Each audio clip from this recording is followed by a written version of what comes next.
Chegou a hora da entrevista do dia com Denise Campos de Toledo. E vamos falar agora sobre o atraso no ensino causado pela pandemia e o novo ensino médio. Eu converso com a Cláudia Costin, que é diretora do Centro de Excelência e Inovação em Políticas Educacionais da FGV. Cláudia Costin, boa noite. Boa noite, é um prazer falar com você, Denise, e com quem nos assiste aqui na TV Gazeta. E vamos começar falando de um estudo recente que foi divulgado Todos pela Educação, que mostra uma situação meio dramática em relação à alfabetização das crianças, não é? Houve um avanço de 1,4 para 2,4 milhões de crianças entre 6 e 7 anos que não sabem ler nem escrever, de acordo com esse levantamento. Situação, claro, foi mais desigual de acordo com a faixa de renda da população. Entre os ricos foi de 11,6% para 16,5%. Entre os mais pobres subiu de 33% para 51%, a mais da metade das crianças nessa faixa etária. Ainda tem problemas também com relação a crianças pretas, chegou a 47%, pardas 44% e aí as brancas 35%. Então a pandemia aumentou muito a desigualdade do ensino e produziu um atraso geral, né, Cláudia? Porque houve, inclusive, a evasão escolar muito forte, não é? Realmente, o que aconteceu com a pandemia, para além dos danos sanitários e econômicos, certamente a área educacional foi a mais atingida. Nós tivemos problemas não só de perdas de aprendizagem, como essas registradas pelo estudo do Todos pela Educação, eles são baseados na percepção dos pais em relação a seus próprios filhos, né? E também tivemos perdas em segurança alimentar, muitas crianças perderam a alimentação na escola, e isso, de acordo com a Unicef, trouxe problemas seríssimos, e aumento de trabalho infantil.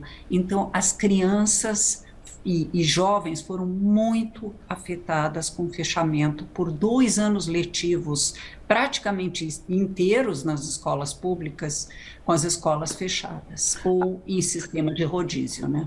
Exatamente, pegou também os adolescentes, muitos tiveram que colaborar com a renda familiar trabalhando, deixando o ensino de lado, e todas as dificuldades, aí faltou uma política de Estado também para facilitar o acesso ao ensino online, a estrutura, por exemplo, de Wi-Fi, de se você tem nas várias regiões do país condição de os alunos acompanharem as aulas, né? Sem dúvida. O fato de que afetou mais as crianças pobres e vulneráveis, as crianças negras, está muito ligado à falta de conectividade e equipamentos para aprender. Além disso, é bom lembrar que crianças pequenas precisam dos pais estarem em teletrabalho em casa para organizar o ambiente de aprendizagem. As crianças de lares mais vulneráveis, seus pais estavam na rua buscando renda para pôr comida na mesa. Então, para eles foi ainda mais desafiador. E a transmissão de aulas por via de plataformas digitais tornou o ensino da classe média mais síncrono, síncrono, quer dizer, a aula é dada, o aluno ouve, pode levantar sua dúvida, pode tirar sua dúvida na hora. As crianças de lares em situação de vulnerabilidade recebiam cadernos para preencher, ou ainda aulas no rádio, em algumas partes do país, ou na televisão.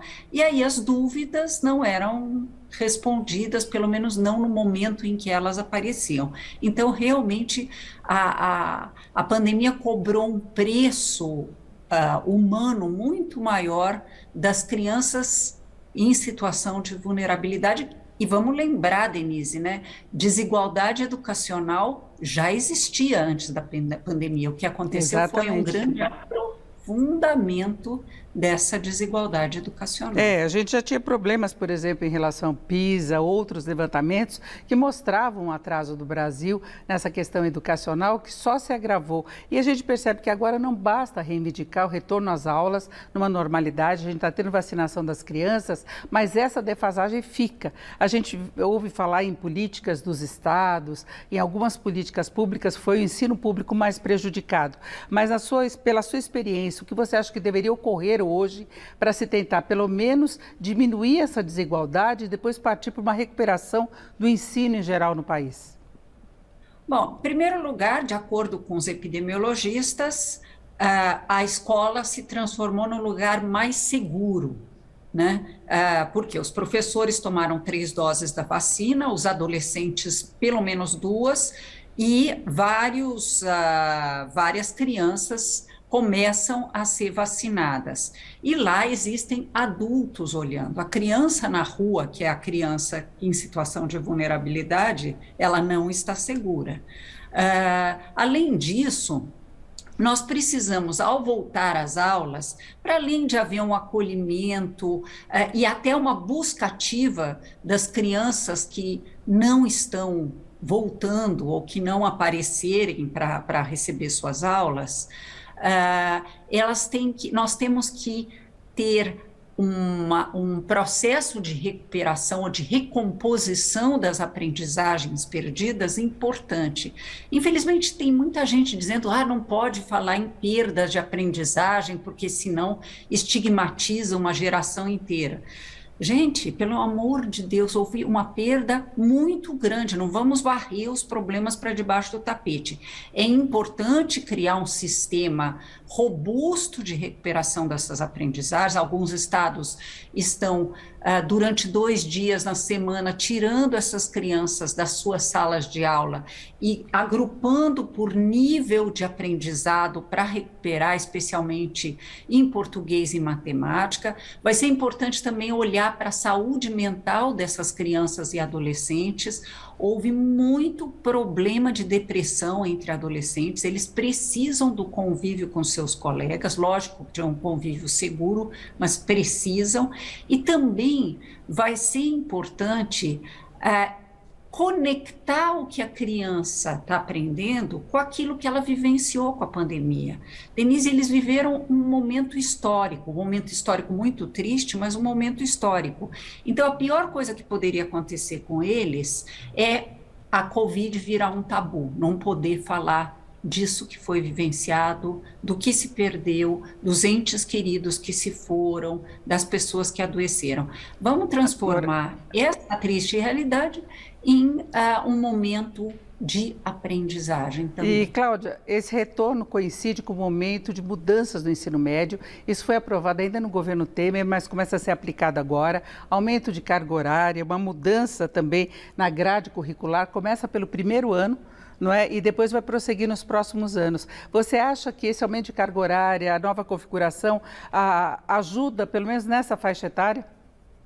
Com certeza. Se a gente olhar para o nosso ensino médio, nós tínhamos, em média, 4 horas e meia de aula e 13 matérias obrigatórias. Só para ter uma ideia, ontem eu conversei com uma TV francesa, eles têm 8 horas de aula e 6 matérias para as 8 horas de aula no ensino médio.